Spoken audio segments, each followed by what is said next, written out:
By nature, every human being is created so that for his existence and achievement of highest perfections, he is in need of many things which he cannot provide all by himself. So he needs the help of others for the achievement of his needs.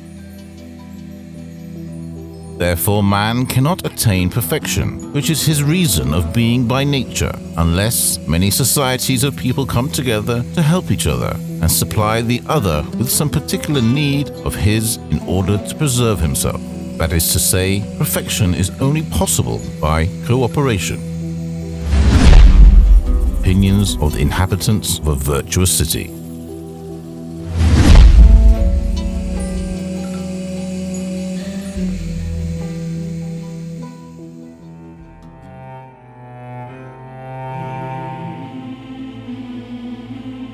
Al-Farabi came to Baghdad when he was over 40, during the early years of Abbasid Caliph al-Muqtadir Bilal's rule, most probably in 908.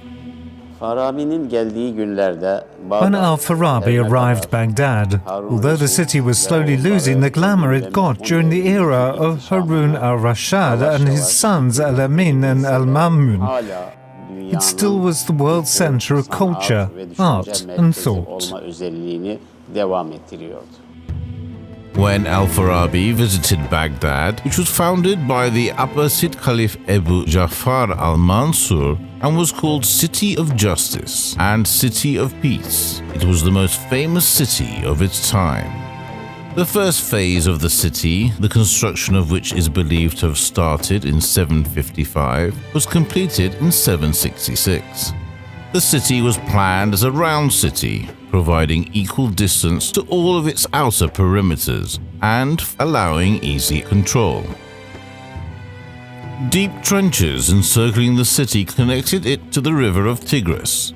It was also surrounded by very high stone walls, as well as a 30-meter high secondary inner terracotta wall. The Caliph's palace was right at the center of the city. The capital had 4 gates connecting it to the provinces of Kufu, Basra, Khorāsān, and Damascus.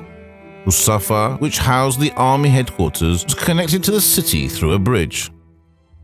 This legendary city, which had been the subject of 1001 Arabian Nights, particularly during the reign of Harun al-Rashid and the Vizier Bermeki, had quickly become the center of universal science and philosophy. In the years Al-Farabi first came to Baghdad, the city was beginning to lose its former splendor due to fights for the throne, internal disputes, and international developments. Khwarāsāns, who secretly organized within the empire, were terrorizing almost the entire Abbasid Empire and, above all else, Baghdad. During the short reign of Al-Kahir and Al-Radi, who took the throne after the Caliph al-Muqtadir Billah between 932 and 940, particularly the people from Daylem increased their power within the capital, and the distant provinces of the empire began to declare their independence one by one. Samanids in Khorāsān and Mawara-un-Nahar, Buyids in Iran and North Iraq, Ishids in Egypt, Fatimids in North Africa, and Umayyads in Andalus established independence and quasi-independent states. In Baghdad, Al-Farabi attended the classes of Ibn Surek, who was one of the most important language scholars of the era, while learning philosophy and logic from one of the leading interpreters and poets of Baghdad, Abu Bishr Mata ibn Yunus, who was a Christian Nestorian. Al-Farabi also attended the classes of the cleric Yuhanna ibn Haylan, who was a Sabian from Haran. It is said that Al-Farabi too had traveled to Haran and stayed there for a while when Ibn Haylam left Baghdad to live there. In the past, Haran, which was an important center for the polytheism of Mesopotamia, had temples dedicated to the moon god Sin and the sun god Shamash. Haran, which was conquered at the time of the rightly guided Caliph Umar, had been the capital of the Umayyad state for a short while during the rule of Caliph Marwan II. Ruins of its castle, Ulu Mosque, and the university are still standing today. These historical buildings, together with structures added later on, demonstrate that Haran had a rich cultural and civilization background. By traveling through Haran and its surrounding areas where the Sabian culture was still alive, Al-Farabi had the opportunity to learn and study the ancient Persian, Indian, Babylonian, and Chaldean tradition of astronomy. Ibn Hafkal, who visited Haran about 50 years after Al-Farabi, says the following about his historical city. Haran is known as the city of the Sabian. Here they have their holy shrine, a big temple like the Temple of Beth. It is said that this temple belongs to Prophet Abraham. Haran is located in a meadow surrounded by mountains that lay 2 days' travel away. The land has very few trees and little water. Locals use rainwater for irrigation.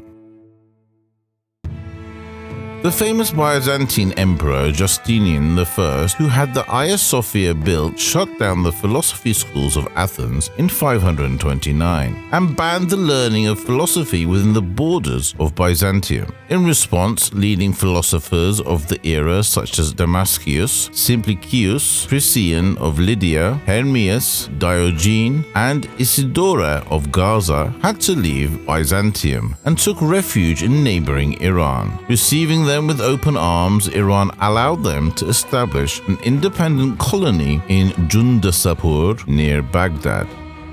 Some of these thinkers remained in Jundasapur, and some had returned to Byzantium later on and settled in Haran. Among them, Simplicus, who was famous for expounding the works of Aristotle, had written some of his works in Haran. Avicenna, who continued the Iranian tradition in many fields, invited some of the exiled scientists in Jundaspur, as well as the Nestorian and Assyrian interpreters to Baghdad, and had them translate the masterpieces of the ancient thought to Arabic. Al-Farabi, who returned to Baghdad after Haran, had written most of his works there. Al-Farabi, of whose works we only have about 50, was the thinker of systems in the strictest sense of the word. Ontology, which constitutes the fundamental issue of the medieval philosophy, the problem of knowledge, anthropology, namely the philosophy and happiness of human beings. All of these areas were not only the main subjects, but also the headings of Al-Farabi's works.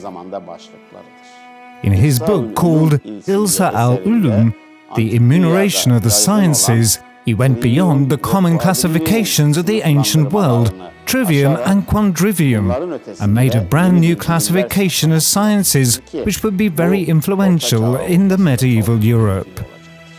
At the time, Baghdad was going through major anarchy and disarray because the city had gone under the rule of the first Daylem and then Shiite Buyid powers.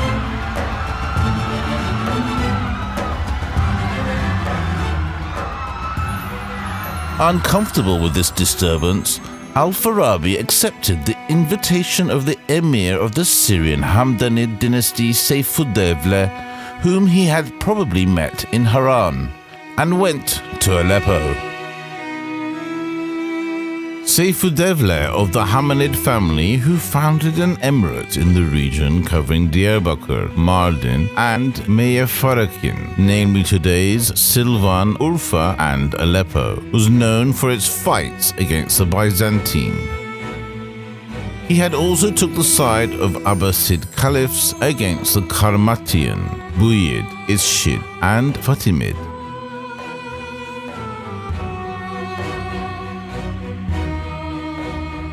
This great statesman and poet, who was very fond of science, thought, and arts, and had welcomed not only the great philosopher Al-Farabi, but also the famous poet Al-Mutanabi and the well-known geographer Ibn Haqul with open arms, and taken them under his careful patronage. Seyfuddevle was very generous in meeting all his requests. But despite his courtesy, it is told that Al-Farabi, who liked living like a philosopher, did not change his modest ways. The city of Aleppo, which was on the caravan roads from Caucasus and Anatolia to Mesopotamia and Arabia, and from Iran to the Mediterranean, made its mark as the Syrian capital of the Hamdanid dynasty during the rule of Seyf-ud-Dawla. Ibn Hakul, who visited the city 40 years after Al-Farabi, says, Aleppo used to be a very prosperous, crowded and rich city, located at the intersection of the border roads of Damascus and Iraq. In 980, the Greek Romans captured the city. They destroyed the city's mosque, enslaved its people, and burnt it down. Its people drink from the Kuveyk River that passes through the city. The river is not very clean though, from of old food has been aplenty and cheap here. The great Umayyad Mosque in Aleppo, which was built over an old cathedral under the direction of the Umayyad Caliph Suleiman bin Abdul Malik, is a symbol of the city. One day at his palace, Seyf-ud-Dawla asks Al-Farabi, who likes to dress in his usual Turkish clothes, to sit down. Al-Farabi inquires, "Sit down where? I should be sitting or where you should be sitting." Seyf-ud-Dawla tells him that he should sit where he thinks is appropriate. So Al-Farabi sits next to Seyf-ud-Dawla. Emir Seyf-ud-Dawla feels uncomfortable about the situation, and talking in a language that he thought Al-Farabi would not understand, probably Kurdish, he tells the people around him that he is going to ask some questions to this old man who was acting inappropriately, and if the old man would not provide sufficient answers, he would throw him out. In response, Al-Farabi speaks to Seyf-ud-Dawla in the same language, and tells him to bear with him a little, as the outcome of the subject was important. And when Seyf-ud-Dawla asks him in awe, "Do you know this language?" Al-Farabi replies, "I know more than 70 languages."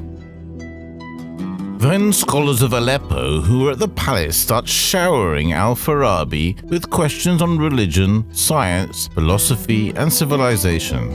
And they feel a great admiration for Al-Farabi, who replies to all of their questions. So they fall silent and listen to him, and they take out their notebooks and begin taking notes of what he says. After scientific discussion, the music chapter starts. Al-Farabi does not like the music played, so he first plays a humorous piece and makes everyone laugh.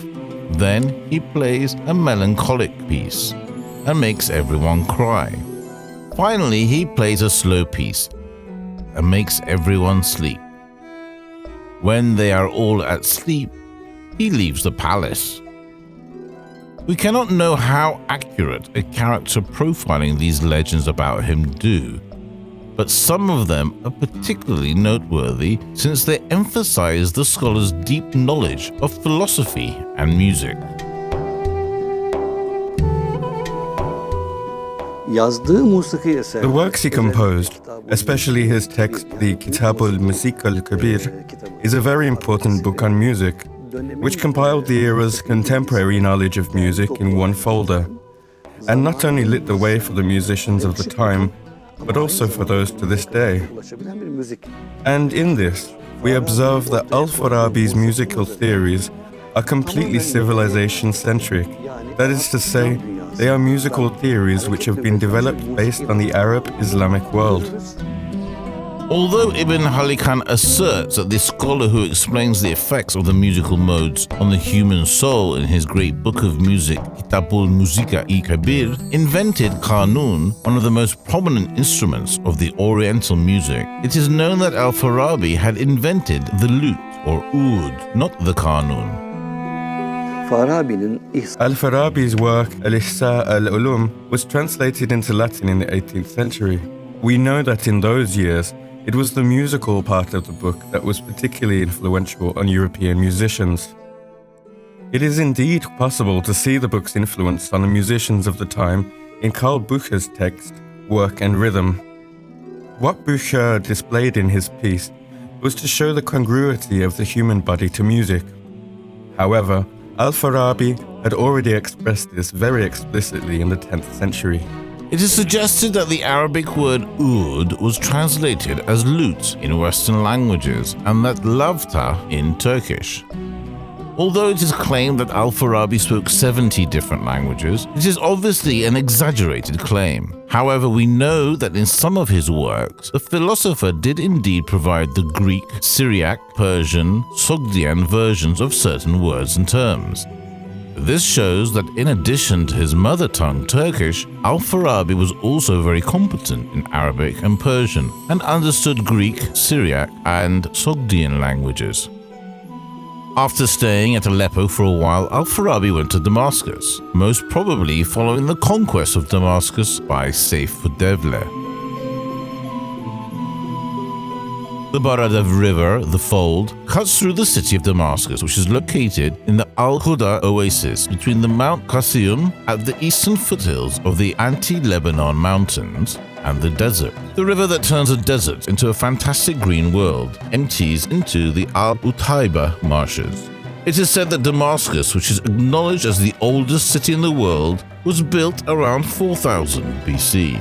Damascus, which was the capital of the Syrian province of the Byzantine Empire, was conquered by Khalid bin al-Walid. The city had also become the capital of the newly founded Umayyad state during the reign of Muawiyah and was adorned with many monuments.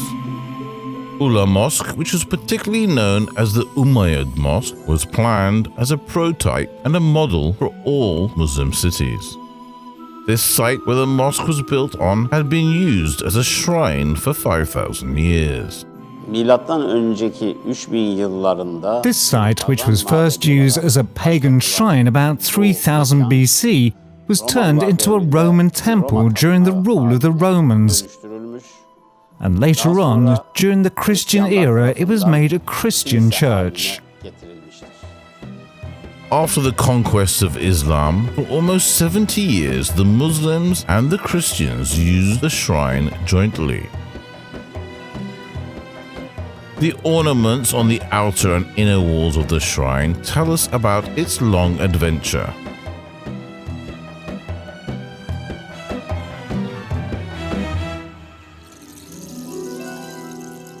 Ibn Hakul, who came to Damascus about 30 to 40 years after Al-Farabi, writes that water was flowing in all houses, on all streets, and in all baths of the city. He says, "There is a mosque in Damascus which has no match for its beauty and ornaments in the entire Islamic world. Walls of the dome over the altar next to the Maqsura were built by the Sabians." Al-Farabi leaves Damascus for a short while, maybe to see Egyptian artifacts, to travel to Cairo, which was under the rule of the Turkish origin Ishad dynasty.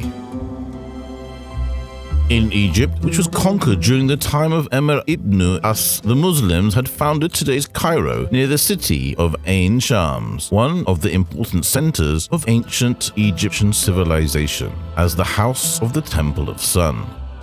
The city had thrived during the time of Turkic Ishid and Toulon dynasties, who were appointed as the province governors of the city by the Abbasids, who had declared their independence shortly after.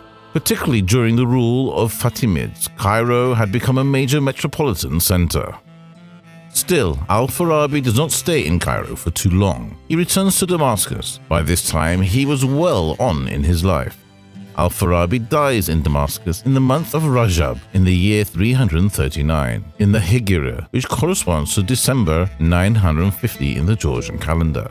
Emir Seyf-ud-Devle joined his funeral prayer, and Al-Farabi was buried in his eternal resting place in the Bab el-Saghir cemetery in Damascus. The human being is at the center of Al-Farabi's system of thought. For him, the happiness of the human being is the main objective. Therefore, the scholar tries to first understand what real happiness is. Then he talks about the morality that will make a human being happy. Afterwards, he addresses the state structure, namely the political philosophy.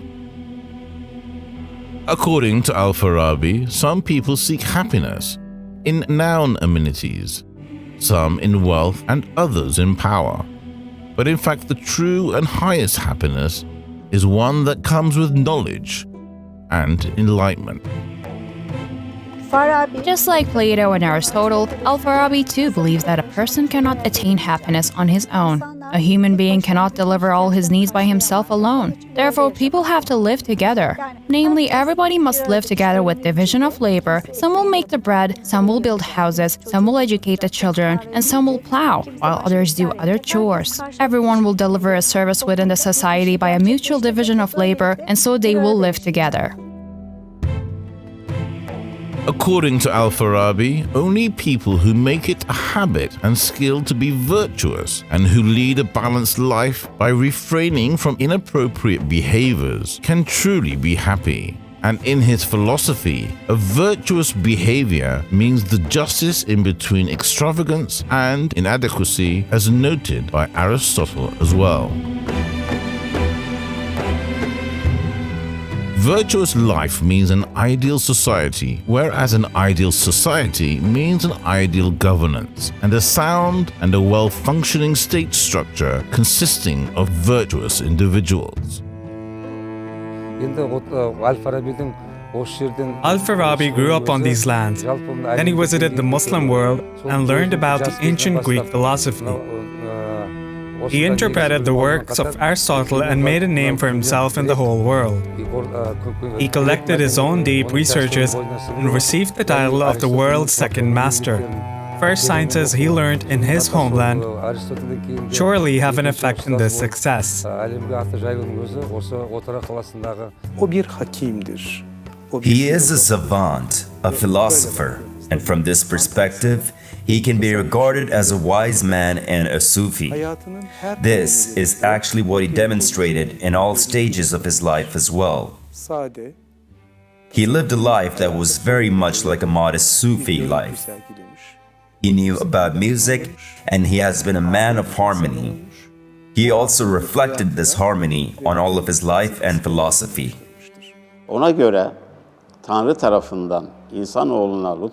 According to him, one of the most beautiful and important blessings given to man by God is wisdom. Wisdom was first given to the Egyptians through the prophets, Prophet Idris to be specific, by the Hermetic tradition. From there it passed to the Babylonians, then to the Chaldean, the Greek, the Assyrians, and finally to the Muslims.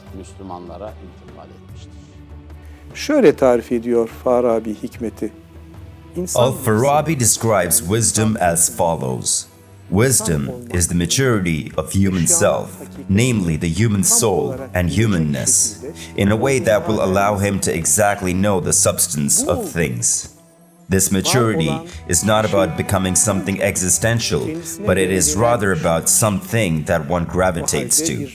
So, it requires an intellectual and spiritual adventure, or in Sufic terms, a spiritual progress. The head of the virtuous state should have, above all else, a healthy and excellent body structure. He must have a quick wit, strong memory, comprehension and evaluation ability, gift of beautiful expression, and turn of phrase and a passion for knowledge and science. He must not be too fond of worldly pleasures, and he must have the virtues of honesty and integrity. He must rely on justice and be someone who is determined, courageous, and very generous. One other must-have virtue of the ruler of the virtuous state is honor. A person who has the above-mentioned 12 fundamental characteristics would not only be the ideal head of state, but would also be a universal leader who can build the virtuous nation. Al-Farabi calls such a leader the Imam, or the chief. It only stands to reason to suggest that Al-Farabi has drawn upon Plato's notion of state, as he did in all other aspects of his philosophy. In the notion of state governance, Al-Farabi combined Plato's understanding of an ideal state with the aristocratic, elitist state understanding of Aristotle. Moreover, he did not only combine these two approaches, but also by taking into account the principal rules of the Islamic faith. He tried to develop a new model of governance consisting of all three concepts. As such, Al-Farabi proposed the different state model of the classical Greek city-states and demonstrated the main principles of the foundation and existence philosophy of big empires. Indeed, in the ancient Greece, there was no concept of a major state or United States beyond the notion of family and city.